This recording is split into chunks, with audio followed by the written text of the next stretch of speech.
कुशीनगर के पावन भूमि पर ऐसा क्या है, लाखों खर्च करके आते हैं विदेश से लोग। भगवान बुद्ध का संदेश कहां कहां तक पहुंचा, यह कल्पना करना बहुत बड़ी मुश्किल भी है। भगवान बुद्ध ने कहा था कुशीनगर की भूमि पूजनीय होगी और आएंगे 7 समंदर पार से लोग। कुशीनगर में आने वाले उपासक और उपासिकाएं क्यों चढ़ाते हैं चादर, जानिए इसकी सच्चाई। नमस्कार, मैं सुशील कुमार और मैं आज आपको बताने वाला हूँ मैं कुशीनगर का एक बहुत ही खूबसूरत इतिहास, जहाँ पर भगवान बुद्ध ने महापरिनिर्वाण को प्राप्त किए थे। वहाँ की सुंदरता उस जमाने में भी और आज भी बहुत ही खूबसूरत है। जो भी लोग जाते हैं, देखते हैं और वहाँ दर्शन करते हैं भगवान बुद्ध का, तो वास्तव में खूबसूरत और शांतिमय प्राप्त करते हैं। बिल्कुल उनका मन चित्त बिल्कुल शांत हो जाता है और देख करके वहाँ का परिदृश्य एकदम बिल्कुल खुशियों के मारे मन में एकदम क्या उसको कहते हैं, मन में एकदम खुशियों का लहर आ जाता है। बहुत ही आनंदित होते हैं। सिर्फ मैं ही नहीं कह रहा हूँ, जो भी वहाँ लोग जाते हैं वो सभी लोग आते हैं तो मुझसे बातें करते हैं, बताते हैं, क्योंकि मैं वहाँ का वीडियो पहले भी बना करके दिखा चुका हूँ, अपने चैनल पर डाल चुका हूँ। और लोग जब देखते हैं, जब वहाँ जाते हैं, तो जब वहाँ जाने के बाद जब लौटते हैं तो मुझे फ़ोन करके बात भी करते हैं, बताते भी हैं। हालांकि कई ऐसे लोगों ने गया, मैं उनका फ़ोन टेप नहीं करता, मैं किसी का फ़ोन टेप नहीं करता, तो मैं इसलिए उनकी आवाज़ में उनकी बातों को सुना नहीं सकता। लेकिन मैं फिर भी बताता हूँ कि जो भी, चाहे वो किसी भी धर्म के अनुयायी हों, मानने वाले लोग हों, जब वहाँ जाते हैं तो एक खुशी का पल महसूस करते हैं, खुशी आनंद महसूस करते हैं और आते हैं तो मुझे भी बताते हैं कि आपने जो वीडियो में दिखाया, जो आपने बताया वो बिल्कुल सही है। तो मैं एक छोटा सा क्लिप और एक छोटी सी वीडियो मैं आपको दिखाऊंगा, जहां पर भगवान बुद्ध ने महापरिनिर्वाण को प्राप्त किए और एक ही पत्थर का वो मूर्ति बनाया गया, बहुत ही खूबसूरत मूर्ति, जिस मूर्ति का जो भगवान बुद्ध का सर है वो उत्तर दिशा में है और उनका जो मुख है वो पश्चिम के दिशा में है और उनका पैर दक्षिण के दिशा में और उनका पीठ पूरब के दिशा में है। उस मूर्ति का खास क्या है, उस मूर्ति को लोग देखने के लिए क्यों आते हैं, उसकी मान्यताएं क्या है, बहुत सारे कुछ है जो मैं आज आपको बताने वाला हूं। तो मैं चाहता हूं कि जो वीडियो पर जो लोग नए हैं, चैनल पर नए आए हैं, तो चैनल को सब्सक्राइब कर लीजिए और बेल आइकन को ज़रूर दबाइएगा, क्योंकि जो अगला वीडियो होगा उसका नोटिफिकेशन आपके मोबाइल पर तुरंत आएगा। यदि इस वीडियो को फेसबुक पर देख रहे हैं तो फेसबुक को फॉलो करना बिल्कुल मत भूलिएगा। कमेंट और लाइक ज़रूर कीजिएगा, क्योंकि ये हमको ताकत देता है, एक उत्साह देता है।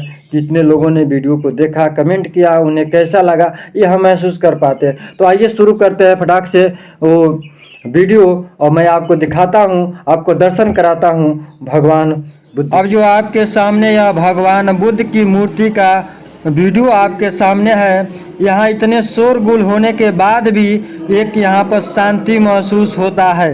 यहाँ पर गाजीपुर की टीम पहुंची हुई है और मैं भी उन्हीं के साथ पहुंचा हूं, तो मैं यह वीडियो दिखा रहा हूं। जो यह भगवान बुद्ध की जो बहुत बड़ी लंबी मूर्ति है, यहीं पर इसी स्थान पर खोदाई के दौरान प्राप्त हुआ है।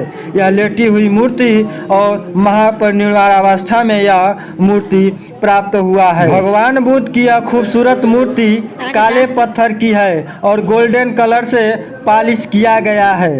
यह पत्थर काबुल, गंधार और पाकिस्तान के क्षेत्रों में पाया जाता है। कुशीनगर के पावन भूमि पर ही भगवान बुद्ध ने अपनी अंतिम सांस लिए थे।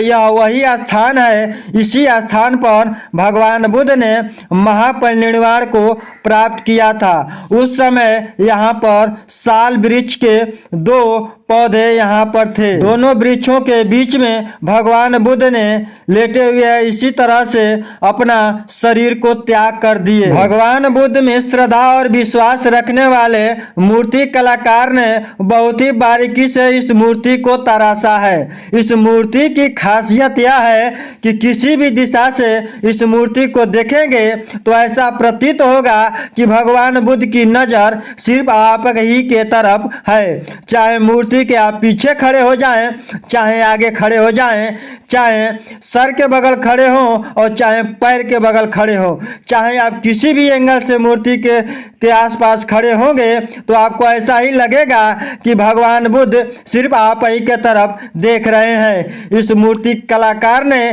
कितनी बारीकी से मूर्ति को बनाया होगा और कितना सावधानी पूर्वक सोचा होगा, कितने ध्यान पूर्वक इस मूर्ति को बनाया होगा कि यह मूर्ति 2000 वर्ष बीतने के बाद भी यह उतना ही आकर्षित है और उतना ही लोगों को लुभावना कर रहा है और सात समंदर पार से लोगों को बुलाने के लिए मजबूर कर रहा है। यहाँ के स्थानीय लोगों ने भगवान बुद्ध के बारे में बहुत सारी चमत्कारिक कथाएं बताया करते हैं, लेकिन मैं आपको एक खास बात बताना चाहूँगा। कुशीनगर में ही भगवान बुद्ध ने महापरिनिर्वाण को प्राप्त किया, यानी अपना शरीर त्याग किया था। इसीलिए यहाँ पर आने वाले उपासक और उपासिकाएं, चाहे जो भी भक्तगण होते हैं, आते हैं तो एक चादर चढ़ाते हैं। यह हमारे भारतीय परंपरा में आज भी है। किसी के घर हम जब किसी मैयत में जाते हैं तो वहाँ एक चादर लेके जाते हैं, चादर चढ़ाते हैं, फूल चढ़ाते हैं, माला चढ़ाते हैं, श्रद्धा सुमन अर्पित करते हैं। तो इसीलिए यहाँ भी यह परंपरा है, क्योंकि भगवान बुद्ध ने यहीं पर शरीर का त्याग किया था। इसीलिए जो भी श्रद्धालु आते हैं तो उपासक उपासिकाएं आते हैं तो एक चादर भगवान बुद्ध को इसी मनसा के साथ चढ़ाते हैं। कुशीनगर के पावन भूमि पर भी सम्राट अशोक महान जी ने बुद्ध विहार, अशोक स्तंभ और स्तूप भगवान बुद्ध के याद में बनवाए थे, लेकिन यहाँ पर अशोक स्तंभ तो प्राप्त नहीं हुआ है, लेकिन स्तूप और बुद्ध विहार प्राप्त हुआ है। यहाँ भी और भी कथाएं हैं और भगवान बुद्ध से जुड़ी हुई जीवन में यहाँ बहुत और कुछ भी है। मैं अगले वीडियो में चर्चा करूँगा। आप लोग लगातार टाइम्स ऑफ गाजीपुर को देखते रहिए और दूर दूर तक फैलाते रहिए, लेकिन आप लोग जरूर बताइएगा वीडियो कैसा लगा, कमेंट अवश्य कीजिएगा। फिलहाल अभी के लिए इतना ही। नमस्कार, जय भारत।